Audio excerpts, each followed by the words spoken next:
श्री लाल बहादुर शास्त्री का जन्म 2 अक्टूबर 1904 को उत्तर प्रदेश के वाराणसी से 7 मील दूर एक छोटे से रेलवे टाउन मुगलसराय में हुआ था।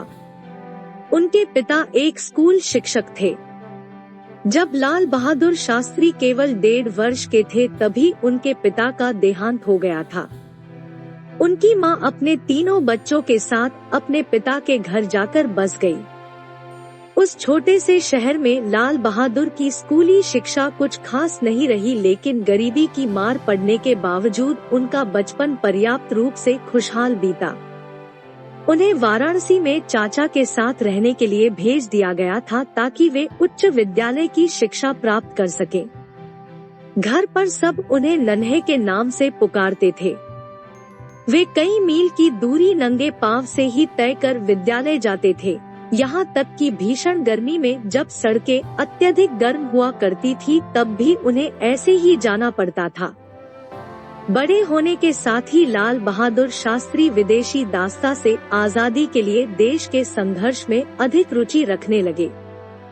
वे भारत में ब्रिटिश शासन का समर्थन कर रहे भारतीय राजाओं की महात्मा गांधी द्वारा की गई निंदा से अत्यंत प्रभावित हुए। लाल बहादुर शास्त्री जब केवल 11 वर्ष के थे तब से ही उन्होंने राष्ट्रीय स्तर पर कुछ करने का मन बना लिया था। गांधी जी ने असहयोग आंदोलन में शामिल होने के लिए अपने देशवासियों से आह्वान किया था। इस समय लाल बहादुर शास्त्री केवल 16 वर्ष के थे। उन्होंने महात्मा गांधी के इस आह्वान पर अपनी पढ़ाई छोड़ देने का निर्णय कर लिया था। उनके इस निर्णय ने उनकी मां की उम्मीदें तोड़ दी। उनके परिवार ने उनके इस निर्णय को गलत बताते हुए उन्हें रोकने की बहुत कोशिश की, लेकिन वे इसमें असफल रहे। लाल बहादुर ने अपना मन बना लिया था। उनके सभी करीबी लोगों को यह पता था कि एक बार मन बना लेने के बाद वे अपना निर्णय कभी नहीं बदलेंगे, क्योंकि बाहर से विनम्र दिखने वाले लाल बहादुर अंदर से चट्टान की तरह दृढ़ है। लाल बहादुर शास्त्री ब्रिटिश शासन की अवज्ञा में स्थापित किए गए कई राष्ट्रीय संस्थानों में से एक वाराणसी के काशी विद्यापीठ में शामिल हुए। यहाँ वे महान विद्वानों एवं देश के राष्ट्रवादियों के प्रभाव में आए। विद्यापीठ द्वारा उन्हें प्रदत्त स्नातक की डिग्री का नाम शास्त्री था, लेकिन लोगों के दिमाग में यह उनके नाम के एक भाग के रूप में बस गया। 1927 में उनकी शादी हो गई। उनकी पत्नी ललिता देवी मिर्जापुर से थी, जो उनके अपने शहर के पास ही था। उनकी शादी सभी तरह से पारंपरिक थी। दहेज के नाम पर एक चरखा एवं हाथ से बुने हुए कुछ मीटर कपड़े थे। वे दहेज के रूप में इससे ज्यादा कुछ और नहीं चाहते थे। 1930 में महात्मा गांधी ने नमक कानून को तोड़ते हुए दांडी यात्रा की। इस प्रतीकात्मक संदेश ने पूरे देश में एक तरह की क्रांति ला दी। लाल बहादुर शास्त्री विह्वल ऊर्जा के साथ स्वतंत्रता के इस संघर्ष में शामिल हो गए। उन्होंने कई विद्रोही अभियानों का नेतृत्व किया एवं कुल 7 वर्षों तक ब्रिटिश जेलों में रहे। आजादी के इस संघर्ष ने उन्हें पूर्णतः परिपक्व बना दिया। आजादी के बाद जब कांग्रेस सत्ता में आई, उससे पहले ही राष्ट्रीय संग्राम के नेता विनीत एवं नम्र लाल बहादुर शास्त्री के महत्व को समझ चुके थे। 1946 में जब कांग्रेस सरकार का गठन हुआ तो इस छोटे से डायनमो को देश के शासन में रचनात्मक भूमिका निभाने के लिए कहा गया।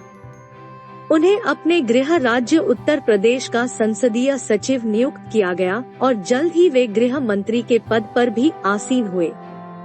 कड़ी मेहनत करने की उनकी क्षमता एवं उनकी दक्षता उत्तर प्रदेश में एक लोकोक्ति बन गई। वे 1951 में नई दिल्ली आ गए एवं केंद्रीय मंत्रिमंडल के कई विभागों का प्रभार संभाला।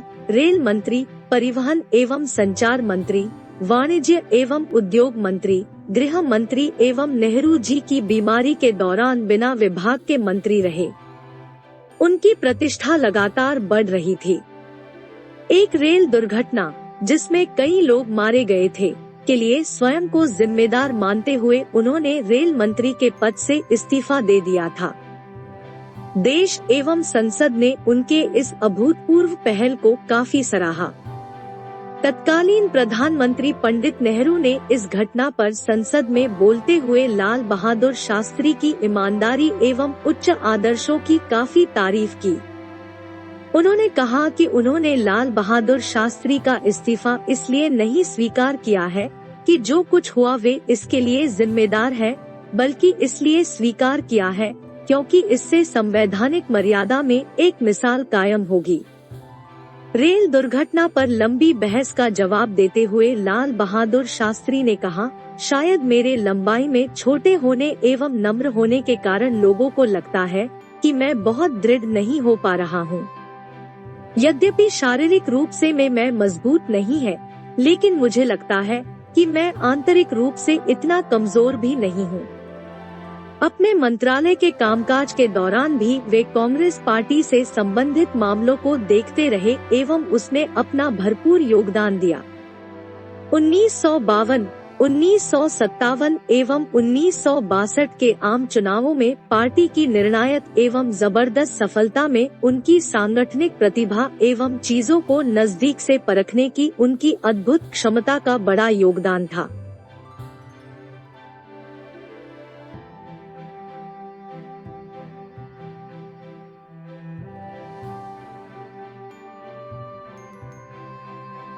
से अधिक वर्षों तक अपनी समर्पित सेवा के दौरान लाल बहादुर शास्त्री अपनी उदात्त निष्ठा एवं क्षमता के लिए लोगों के बीच प्रसिद्ध हो गए। विनम्र, दृढ़, सहिष्णु एवं जबरदस्त आंतरिक शक्ति वाले शास्त्री जी लोगों के बीच ऐसे व्यक्ति बनकर उभरे जिन्होंने लोगों की भावनाओं को समझा। वे दूरदर्शी थे जो देश को प्रगति के मार्ग पर लेकर आए। लाल बहादुर शास्त्री महात्मा गांधी के राजनीतिक शिक्षाओं से अत्यंत प्रभावित थे। अपने गुरु महात्मा गांधी के ही लहजे में एक बार उन्होंने कहा था, मेहनत प्रार्थना करने के समान है। महात्मा गांधी के समान विचार रखने वाले लाल बहादुर शास्त्री भारतीय संस्कृति की श्रेष्ठ पहचान है।